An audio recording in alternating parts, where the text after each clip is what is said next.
दोस्तों, आज हम पढ़ते हैं श्री कृष्ण की कथाएं जो हमारी इस पुस्तक में हैं। तो इनमें हम जो आज पहला जो पार्ट स्टार्ट करेंगे वो होगा अपना कंस देवकी का, और इसी तरह करके हम इसको पूरी को पढ़ेंगे। तो अगर आप सभी बुक्स पढ़ने के शौकीन हैं तो हमारे चैनल को सब्सक्राइब कर सकते हैं। तो पढ़ते हैं कंस और देवकी। तो देखते हैं। बहुत समय पहले मथुरा में राजा उग्रसेन नामक राजा था। उसका कंस नाम का एक पुत्र था। ठीक है। उग्रसेन नाम का एक राजा था, उसका एक बेटा था जिसका नाम कंस था, जो बहुत बड़ा योद्धा था। राजा बनने के लिए कंस ने राक्षसों की मदद से अपने पिता को गद्दी से उतारकर कैदी बना लिया और स्वयं राजा बन गया।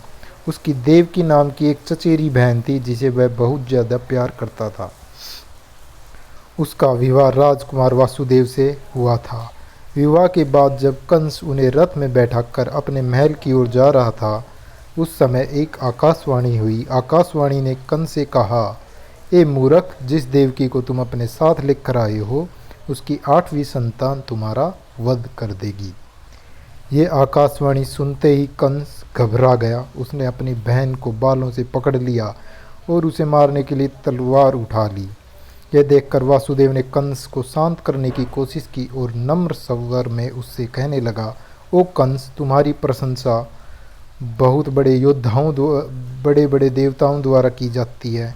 तुम एक स्त्री को कैसे मार सकते हो, और वह भी अपनी नवविवाहिता बहन को? ऐसा करने से तुम्हें बहुत अपयश मिलेगा। कृपया करके उसे नहीं मारो। मैं तुम्हें वचन देता हूँ कि मैं अपनी सारी संतानें पैदा होते ही तुम्हें दे दूंगा।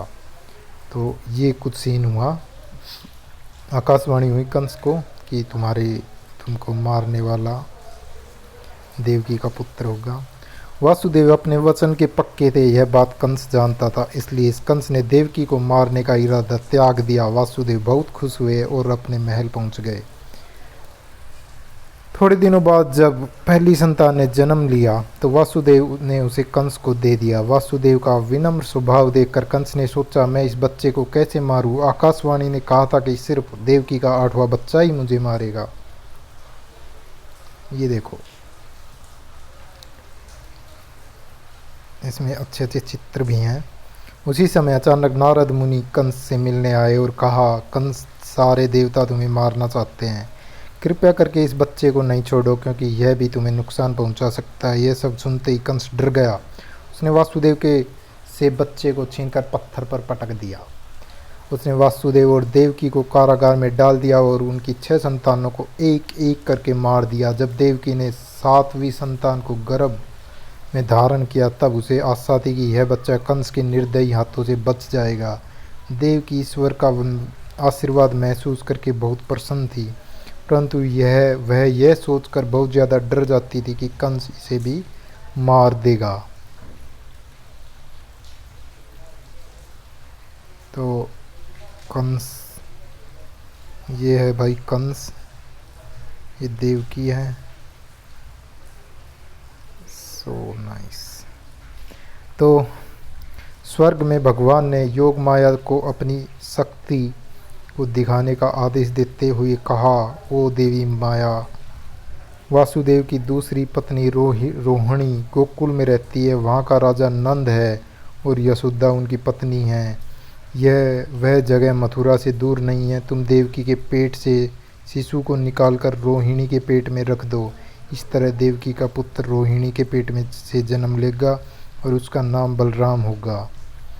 तुम्हें नंद की पत्नी यशोदा के पेट से जन्म लेना होगा। उन्होंने योग माया से यह भी कहा, तुम्हें भी देवी दुर्गा की तरह पूजा जाएगा। योग माया धरती पर गई और उन्हें भगवान के आदेशानुसार ही कार्य किया।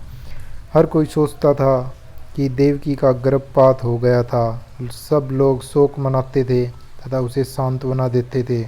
अब कंस 8वें बच्चे की प्रतीक्षा में था, क्योंकि कंस जानता था कि वह ही उसे मारेगा।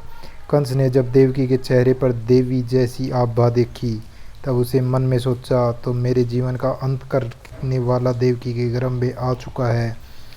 अब मुझे क्या करना चाहिए? मैं अपनी बहन को तो नहीं मार सकता। उसने भगवान के प्रति बहुत क्रोध का अनुभव किया। देवकी और वासुदेव पर वह अपनी कड़ी नज़र रखने लगा।